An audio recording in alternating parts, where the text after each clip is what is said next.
All right, thank you everyone for joining us for our testosterone class, our male hormones.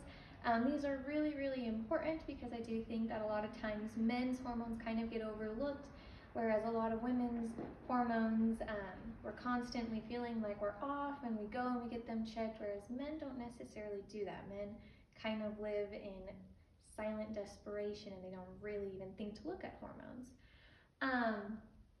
So first of all, I want to kind of explain the hormone cycle a little bit. So testosterone we know is kind of the main hormone for men. Then we have your adrenals and your thyroid. And your adrenals are in charge of your cortisol, your stress, fight or flight hormones. But anything that is more stressful than restful sleep is stress on your body. So your adrenals are in charge of processing all of that stress. And your thyroid is very interesting. It is here, and it actually is supposed to help govern this here, and we'll get into that here in a minute. But your thyroid is really interesting because it helps with a lot of your T3, your T4 hormones. It helps process a lot of things, regulates a lot of things. But one thing that's very interesting about your thyroid hormones that a lot of people don't know, when we go in, we think our thyroid is off, they test our T3 hormone because our T3 is what activates the mitochondria in our cells.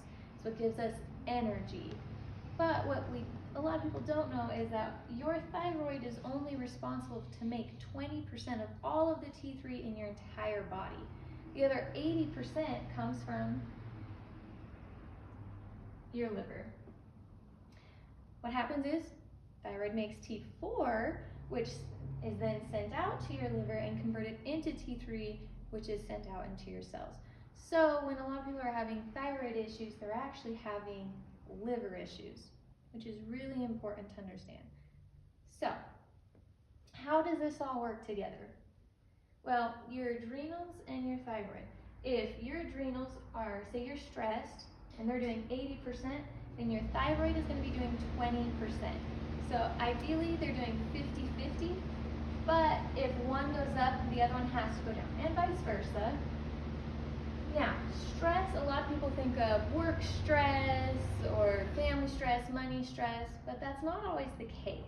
Stress is anything that puts your body under stress. So that can be chemicals that put your body under stress, that can be work stress, emotional stress, it can even be injuries put your body under a lot of stress. So that stress is going to start to make cortisol. It's going to start to make those adrenals go up, which will cause your thyroid to go down.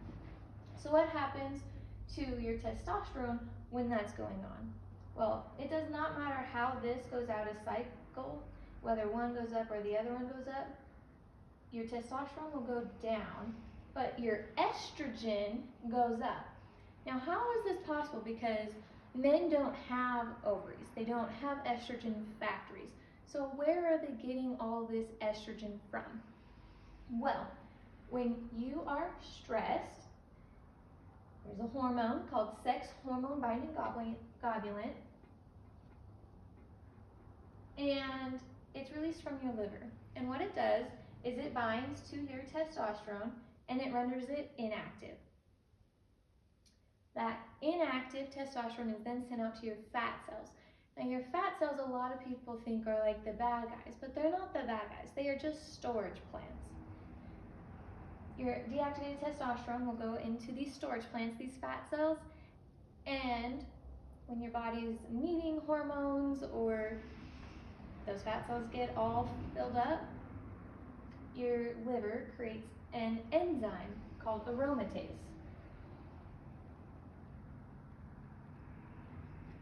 And aromatase is an enzyme and it binds with your deactivated testosterone and it turns it into estrogen. And now estrogen is sent out into your body. Now, estrogen in men, too much estrogen is not a very good thing in men or women. It blocks your insulin receptors, which can cause prediabetes, diabetes type 2, but in men especially, estrogen is very, very inflammatory. Testosterone is anti-inflammatory, but estrogen is very, very inflammatory. So when men are just achy or they have pain and they just can't heal from something, their recovery is really low, look at estrogen dominance. Other signs of estrogen dominance or low testosterone is even going to be found in your mental health. Testosterone has a lot to do with dopamine, serotonin, GABA. So if you're not getting enough testosterone, your mental health as a man is really, really going to struggle. Like we said, inflammation is going to be really, really high, and as Faith goes more into prostate-specific issues, that inflammation is going to be really important. But it's also the hair loss. It's when men kind of have a little bit of a pregnant belly or that pot belly. That's another sign that they are estrogen dominant. They're not getting enough testosterone. Even like a lack of motivation is linked back to that lack of testosterone. So let me look at my notes, make sure I'm not missing anything. Brain fog is actually another really, really big one because a lot of people come into our clinic with brain fog. Low testosterone is a really, really big cause of brain fog. And finally, sleep. So not getting enough sleep can put your body into stress, which is going to start this cycle of imbalance. But not getting enough testosterone is going to cause your body to not be able to sleep as well. So once this cycle is started, it's really difficult to get out of this cycle of imbalance, which is really important, and we'll talk more about that with the prostate. So next, what I want to talk about is dopamine. Now, dopamine is really, really important because dopamine is the main hormone that will turn off cortisol here in your adrenals. Now, a lot of people would say serotonin, and it's not that serotonin doesn't work, but serotonin is released in your intestines. And when you're in fight or flight, your body turns off everything it doesn't need to survive, which, if you've seen a lot of our other videos, you'll know that digestion is not really needed to survive. Your body doesn't think. So when you are in fight or flight or you're stressed and your adrenals are up, it actually shuts down a lot of your digestion. So you're not making as much serotonin. However, dopamine is released by the brain. And dopamine can help reset this cycle. This is why addictions are stronger in men than in women most of the time, because they get that instant gratification here, which helps calm down this cycle, and it actually gives them that boost of testosterone again, which will help make them feel more like themselves, which is why addictions are actually harder to break in men than in women. So now we're going to turn the time over to Faith, and she'll go over prostate health and how we fix male hormones.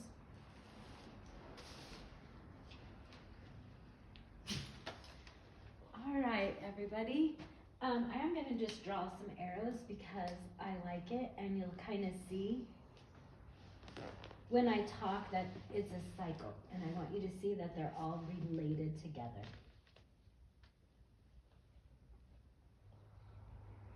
Okay? All right. So let's go back to aromatase, okay? This is when it's causing, you're turning your testosterone into estrogen.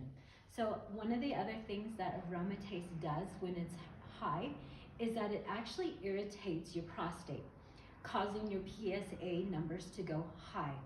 A lot of people don't understand what PSA numbers are. PSA numbers is an enzyme test that shows how fast your prostate is essentially falling apart, okay? It's the rate at which prostate is degenerating. So the higher your PSA numbers, the higher the estrogen you have, okay? And also your prostate is falling apart faster, okay?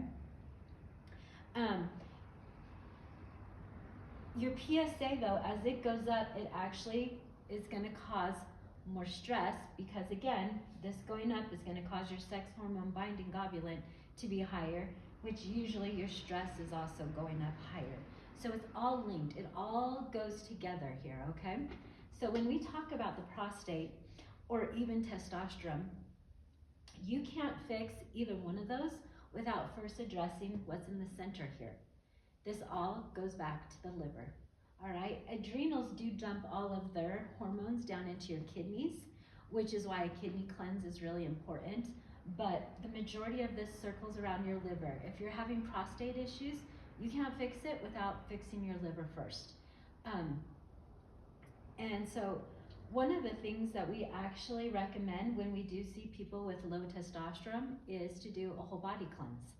And that's going to have your liver cleanse, your kidney cleanse. It helps support the lymphatic, stress, things like that. And so it's actually really good because a lot of people don't realize that if you put a bunch of testosterone into your body, if it's too much, it can actually testosterone can turn into estrogen, as Amory mentioned earlier. And so some of the things out there on the market today, people buy, they don't realize if they just spike it, it can actually have a negative effect. And so we've done a lot of research and study into herbs. And so our testosterone booster, it's called Mojo Man Sauce, and it comes with the hormone bundle. It actually will help to raise your testosterone level without getting too much testosterone in your body to where it's turning into estrogen. The other thing it does, like I said, it has the kidney cleanse, so it's helping your adrenal glands. It has the liver cleanse, so it's helping to balance this whole cycle. You actually have to slow the cycle down, get everything balanced, and then your testosterone can continue to raise. But you have to balance the cycle out first before you can raise your testosterone, okay? And our whole body cleanse does that. I wanted to talk about a couple key ingredients just so people kind of know we're actually addressing raising the testosterone, but we're also addressing your sex hormone binding globulin here. So we put something in both of our Mojo Man Sauce, and then we have a prostate support as well. And we put nettle in both of them.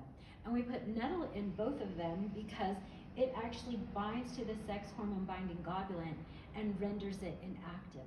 It also helps to support your prostate. If you took nettle just alone, it's really slow active, and it will help, but it will take a long time to get there. But we do put it in both of ours because, one, again, it causes your sex hormone binding globulin to be inactive, and it does help to support the testosterone or your prostate. We also put in things in our prostate formula like saw palmetto and other herbs because saw palmetto helps with inflammation in your prostate. So we try when we make our herbs to actually address several different things at one time. We also have things in there that help with stress. Why do we put it in there? Because usually if you're stressed, it's going to cause your testosterone to be low. It's going to cause your thyroid to be down as well.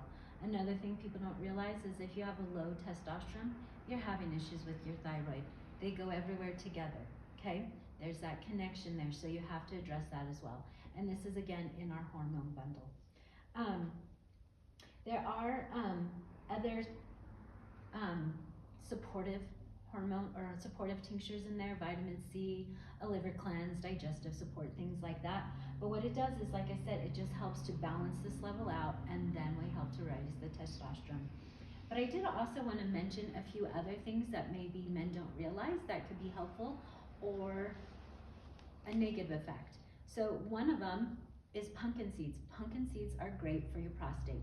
It's also great because they help to kill parasites. So I highly recommend people eat pumpkin seeds. Sprouted pumpkin seeds are great. The other one that I really like for men is fresh tomatoes, not canned tomatoes or cooked, things like that, but fresh tomatoes are really good for men because it stops the degenerative change in the prostate because they're really high in lycopene. So fresh tomatoes are excellent for men to eat. Another thing a lot of men don't know, and we live here in Idaho, most men don't want to know this, but potatoes actually lower your testosterone. And so I tell people if you love potatoes, have them like you would go on a holiday or a vacation. Most people don't go on a vacation every week. Most people go on a vacation a couple times a year or special occasions. Think of potatoes that way if you're worried about your testosterone level. Only have them a few times. It's a lot easier to actually help to prevent this cycle than it is to, once you're having problems, to go through and fix it. It's easy to fix, but it's better to prevent it, which is really why we recommend doing the whole body cleanse twice a year, because all of those things in there is going to help balance this cycle out.